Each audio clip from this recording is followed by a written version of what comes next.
નમસ્તે મિત્રો. આજે આપણે જે ઘણા સમયથી વાત જોઈતા હતા કે ભાઈ 2020-21 માટે જે પણ કોર્સ બનાવવામાં આવ્યો છે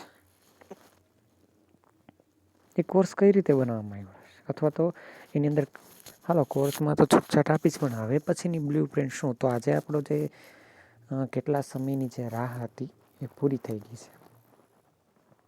આપણા કોર્સ તો 30% કાપી નાખ્યો છે, પણ સાથે 30% ઉપર આપણી પેપર સ્ટાઇલ સુધારી નાખી છે. 30% ઉપર આખી આપણી પેપર સ્ટાઇલ છે એને ચેન્જ કરી નાખી છે. જેમાં ખાસ કરીને છે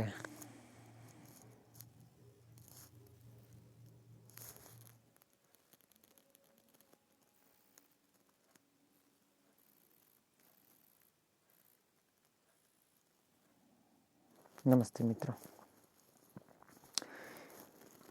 ગુજરાત માધ્યમિક અને ઉચ્ચતર માધ્યમિક શિક્ષણ બોર્ડ દ્વારા છે, ગાંધીનગર દ્વારા આપને છે, જે ઘણા સમયથી આપણે વાટ જોતા હતા કે ભાઈ 30% કોર્સ તો કાપી નાખ્યો, પણ આપણી માટે બ્લુ પ્રિન્ટ શું રહેશે, આપણી માટે પેપર સ્ટાઇલ શું રહેશે, કોર્સ ક્યાં કેવી રીતે પૂછાશે, એની તમામ માહિતીઓ છે PDF દ્વારા આજે આપણે જણાવવા દીધેલ છે. જેની અંદર આપણે વાત કરીએ ગુણભારની, પેપર કેવું હશે, પેપર સ્ટાઇલ શું હશે. હવે જો અહીંયા તમને બે વસ્તુ આપી છે, એક જનરલ વિકલ્પ વિના અને બીજું જનરલ વિકલ્પ સાથે. જનરલ વિકલ્પ સાથે એટલા માટે કે કેટલા પ્રશ્ન વિકલ્પવાળા હશે.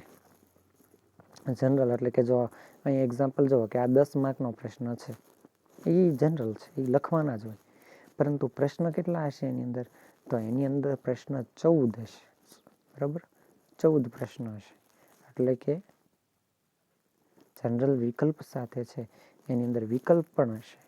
એટલે કુલ ટોટલ કેટલા પ્રશ્ન? 14 પ્રશ્ન પૂછશે. એટલે કે એક્સ્ટ્રા 4 છે એ તમને પૂછશે એ પ્રમાણે. બરાબર, એ તો મેં તમને ખાલી એમ જ એક્ઝામ્પલ આપ્યું છે. લખવાના 10, 14માંથી 10, 14માંથી 10 અને અહીંયા 6માંથી 4 લખવાના એમ. તો હેતુલક્ષી પ્રશ્નો 15 માર્કના, એટલે કે એક માર્કના જે પ્રશ્નો છે એ એક માર્કના જે પ્રશ્નો છે એ 15 ગુણના, એટલે 15 ગુણના 15 પ્રશ્નો હશે. એવી જ રીતે એક માર્કના, એટલે એક વાક્યના પ્રશ્ન છે એ 15 હશે. ત્યારબાદ 20 માર્ક છે એ જે શું કહેવાય કે 10 પ્રશ્નોના 20 માર્ક, એટલે 2 માર્કના પ્રશ્ન 20 માર્કના હશે. 3 માર્કના પ્રશ્ન 30 હશે, જે 10 પ્રશ્ન હશે એના માર્ક 30, અને 5 માર્કના 4 પ્રશ્ન હશે જેનો ટોટલ થશે 20. આમ 100 માર્કની પેપર સ્ટાઇલ છે આપને આપવામાં આવી છે. હવે તમે વિચાર કરો ને તો આ 3 પ્રશ્ન ટૂંકા પ્રશ્નમાં આવી જશે. ટૂંકા એટલે રોકડિયા. એમાં 30 માર્કનું એવું આવશે, 30 માર્ક કે જેની અંદર મોસ્ટ ઓફલી શું કહેવાય કે એક માર્કના. હવે જો તમે આજની સ્થિતિને ધ્યાનમાં રાખીને અત્યારે તમારી પાસે ગોલ્ડન ચાન્સ. ગોલ્ડન ચાન્સ કઈ રીતે? એક તો તમારો 30% કોર્સ વહી ગયો. 30% કોર્સ વહી ગયો એટલે તો કે ભાઈ ખાસ કરીને 30% કોર્સ જતો રહ્યો. એટલે 30% કોર્સ વહી ગયો, અને એ પાછો કોર્સ કેવો ગયો? જે અઘરો હતો એ કોર્સ. અને એ કોર્સ છે એ જતો રહ્યો.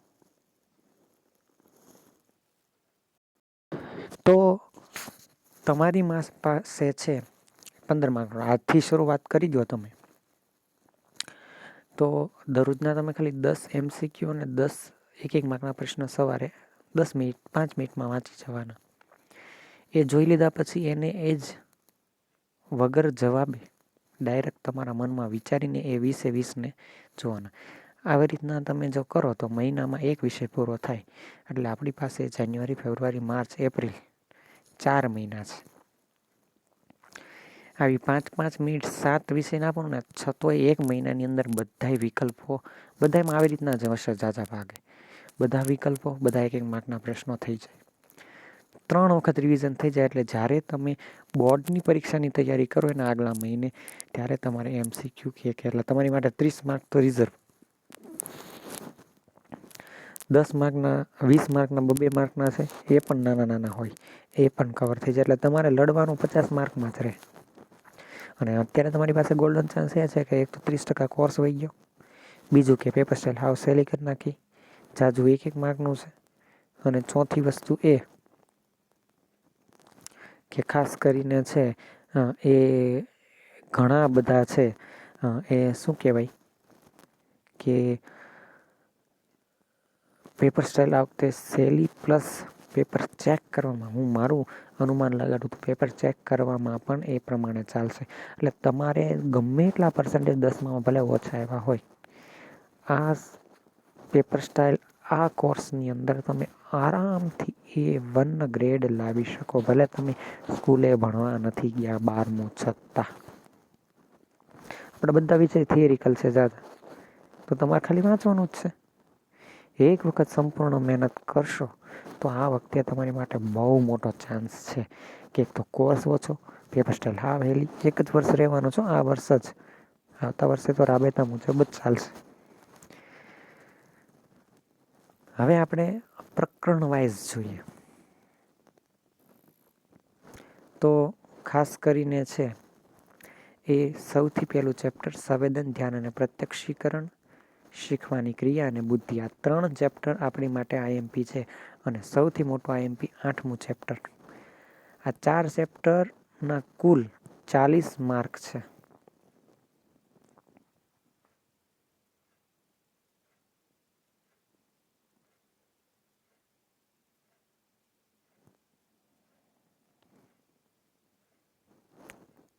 અને 40 માર્ક તમે આરામથી લઈ શકો. સંવેદન, શીખવાની ક્રિયા અને બુદ્ધિ એકદમ સહેલા ચેપ્ટર, તમને ખબર છે. સંવેદન, ધ્યાનના પ્રતિક્ષણ એમાં કંઈ છે નહીં, એમાં બધા અંગોની વિશે છે. શીખવાની ક્રિયા કાંઈ છે નહીં, શું એની અંદર તો ઓલા મેઇન 2 પ્રયોગ ને બાકી બધાની શીખવાની ક્રિયાની જે અલગ અલગ પ્રયોગ છે, કોલરનો આનો તેનો એ પણ તમને આવડે. અને બુદ્ધિની અંદર પણ બુદ્ધિનું માપન શક્તિ આ છે, ગાર્ડનરનો બુદ્ધિ સિદ્ધાંત, બાકી તેમાં કાઢી નાખેલું છે જાજુ અઘરું. અને પર્યાવરણ વર્તન તો પ્રદૂષણવાળું એકદમ સહેલું. 40 માર્ક તમારા કમ્પ્લીટલી રોકડા. તમારે લડવાનું થાય 60 માર્કમાં. એટલે વિચાર કરો, તમારી પાસે સૌથી એટલે કે પ્રકરણ 1 છે એ 13 માર્કનું છે, પ્રકરણ 2 13 માર્કનું, પ્રકરણ 3 બુદ્ધિ મનોવળણ પૂર્વક 8, સૌથી મોટું 8મું ચેપ્ટર 14 માર્કનું, બાકી બધા મોસ્ટ ઓફલી 7 અને 8 માર્કના છે. આ શું છે, આ તમને એ પણ આપી દીધું કે શેમાંથી વિકલ્પ પૂછાશે.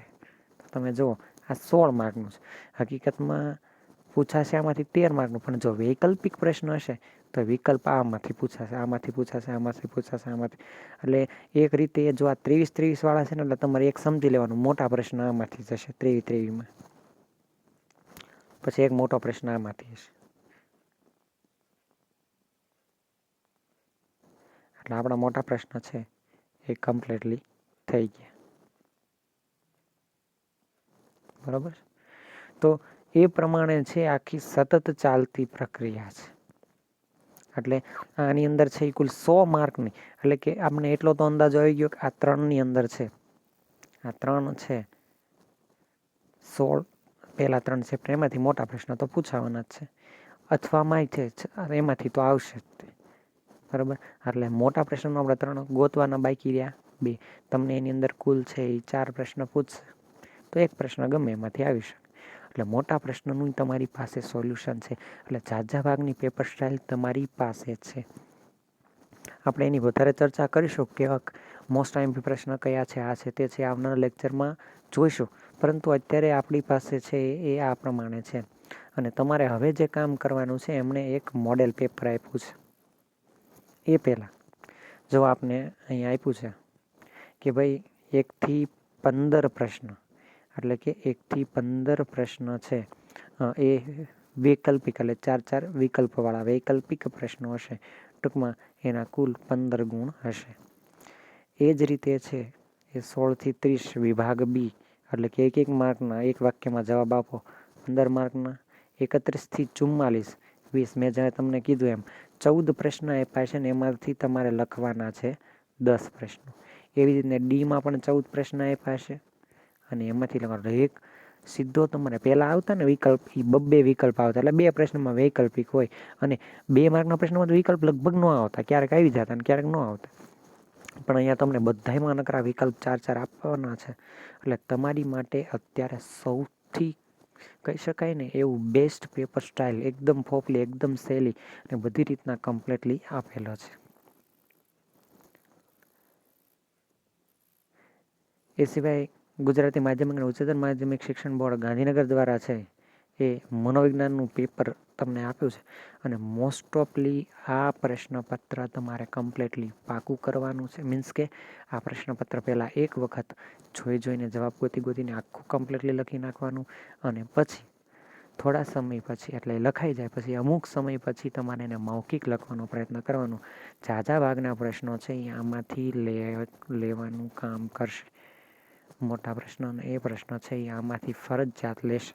અને તમને યાદ રાખજો, જે દિવસે પેપર દેવા જાઓ ત્યારે આમાંથી 100% પૂછાશે. તો જ્યાં સુધી આપણા બોર્ડ દ્વારા બીજી માહિતી નથી અપાતી, બ્લુ પ્રિન્ટ હજી બાકી છે નથી અપાતી, ત્યાં સુધી આપણી પાસે સંપૂર્ણ અત્યારનો ડેટા છે એ કમ્પ્લીટલી આવી ગયો છે. નવી અપડેટ અને નવી બાબતો એ છે એ આપણે આગળ જોઈશું. ખૂબ ખૂબ ધન્યવાદ. નમસ્તે.